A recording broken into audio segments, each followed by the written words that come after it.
Welcome to our lectures on ethics. In this first lecture, I'll provide a brief introduction to ethics, examine some initial definitions of ethics and closely related terms like morals or morality. Then I'll briefly go over the subject matter of ethics itself, in other words, the different areas or types of inquiry that fall under the general umbrella of ethics, and examine some of the central questions in these areas of inquiry. The French Algerian existential philosopher and Nobel laureate Albert Camus once remarked that a man without ethics is a wild beast loosed upon the world. Now, what this quote and all the other quotes, which I won't read out loud here, all seem to suggest is that the type of person we are and the way we act are somehow essential features of our humanity or humanness. That a human being does not merely act on the basis of raw instinct.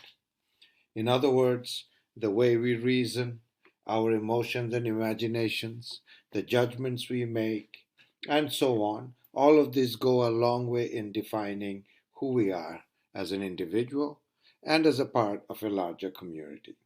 So, throughout this course, we will be examining a variety of such views.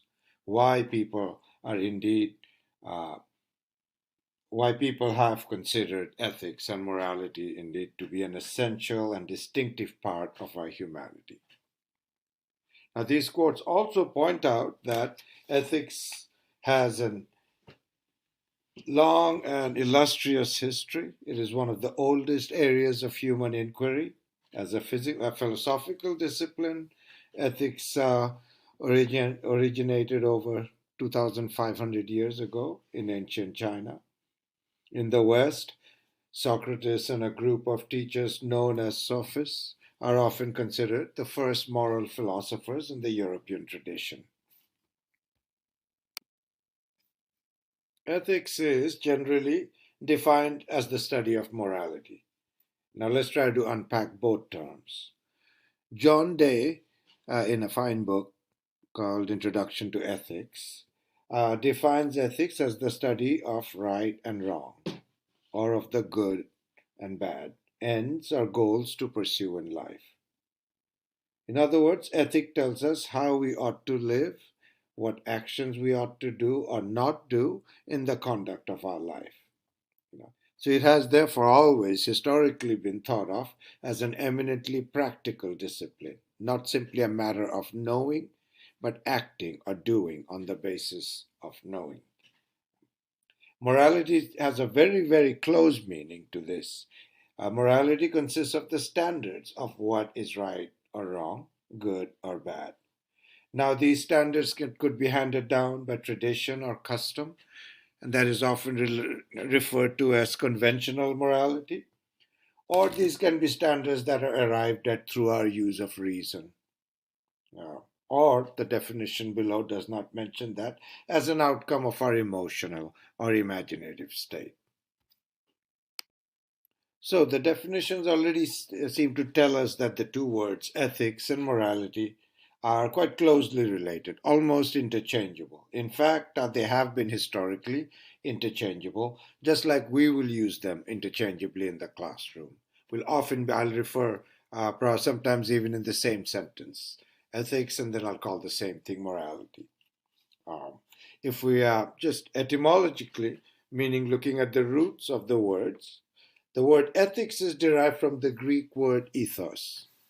It is one of the three well known modes of persuasion that we try to persuade others about through the use of our emotion or imagination or sympathy, empathy.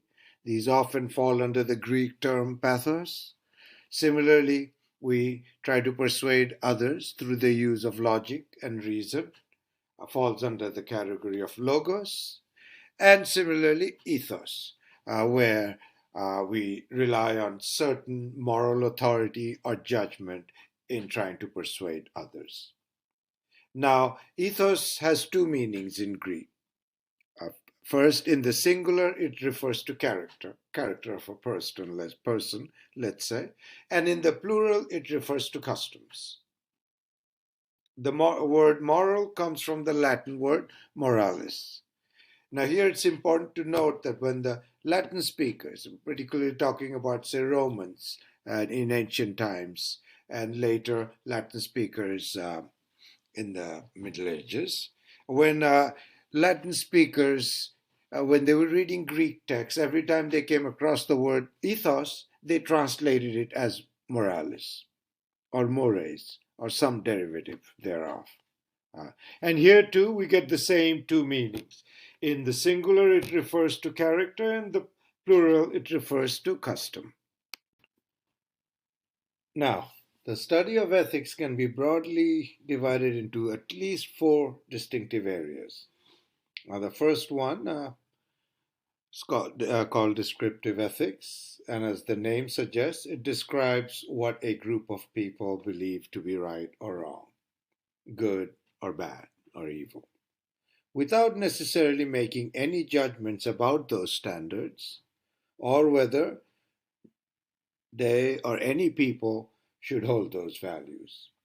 So, descriptive ethics basically refers to actual beliefs, customs, conventions, principles, practices of peoples and cultures in different places or over time. This can be contrasted with the next line of inquiry, normative ethics. The word normative or norm or any such related word has to do with the word should or ought. So a norm just tells you the way things should be or the way things you ought to do something or ought to act. Now we have norms outside of morality in style, in fashion, in etiquette, in a number of different cultural or institutional norms we can talk about, in law.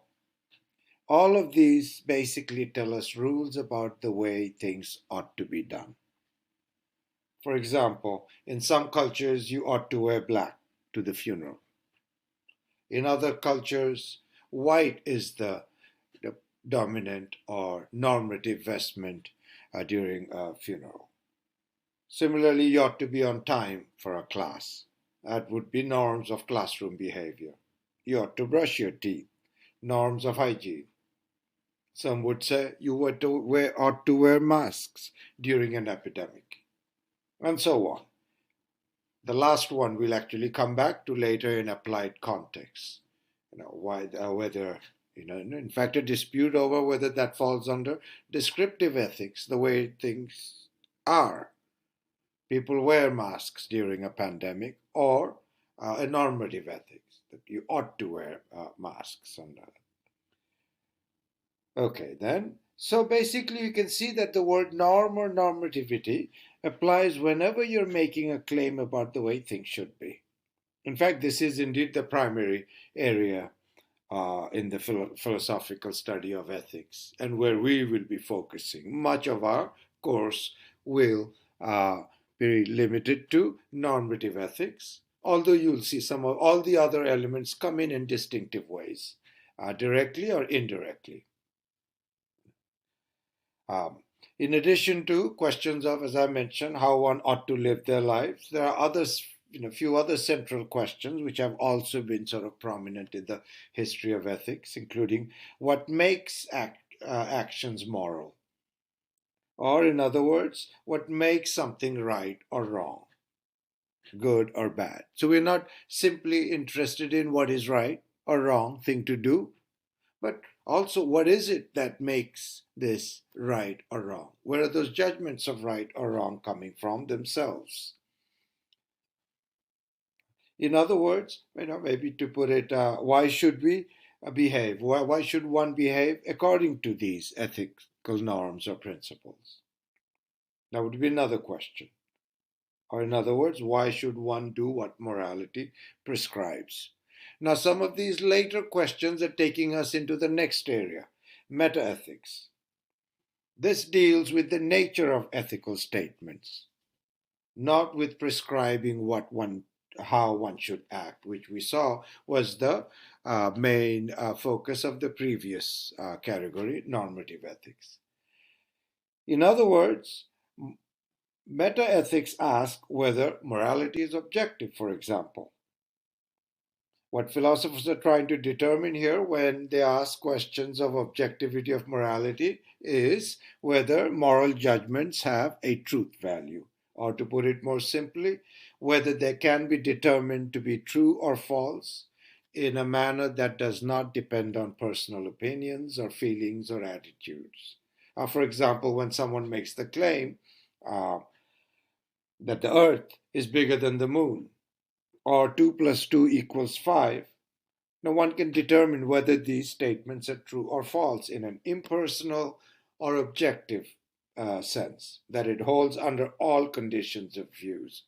So here we're asking similar questions about morality. Are there moral truths, like the truth about physics that we pointed out, or from mathematics or logical rules that we pointed out, that 2 plus 2 equals 4? Similarly, are there moral rules or moral truths that would hold under all conditions, not depend on personal views, uh, so as a part of a mind independent reality? And then finally, the fourth area of study, um, applied ethics. Here is the study of the applications of ethics in everyday life, in professional settings, in personal life, in different sectors of society, in the field of business, about related to concerns about environment, and so workplace ethics, and so on. Now, as I mentioned, in while entire much of our focus, at least through the first two parts of our course, will be on the philosophical study of ethics, which takes us to the second category of normative ethics. I'm sure you've seen already that in the last part we do spend a few weeks on a variety of applications of ethics. There we'll actually see, in some ways, the questions of descriptive ethics will also come in. Because when we look at applications of ethics, and then we try to prescribe policies on the basis of that, so normative ethics is coming in there, but those policies will be carried out in a particular cultural context or a social context, where there are prevailing ideas of what a group might actually believe to be good or bad, right or wrong thing to do.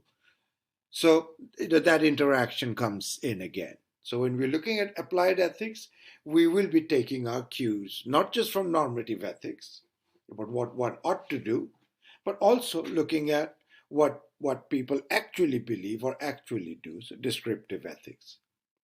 Now, one final note regarding meta ethics, which is what we are going to turn to shortly, in fact, spend a couple of minutes on that, is that the status of normative ethics depends on what we cover, our conclusions about meta ethics. If we come out with the conclusion that moral truth is not possible, not objective, then we might as well pack up now and go home. We would not have much to study. Metaethics will tell us whether normative ethics is possible at all. If ethics is all a term we'll see relative, and it depends and varies from person to person or culture to culture, we will find that that poses challenges for normative ethics in ways that are not necessarily successfully overcome. So we're going to spend a few minutes on metaethics, what that means, what are the different questions and disputes or contestations that come up in that area of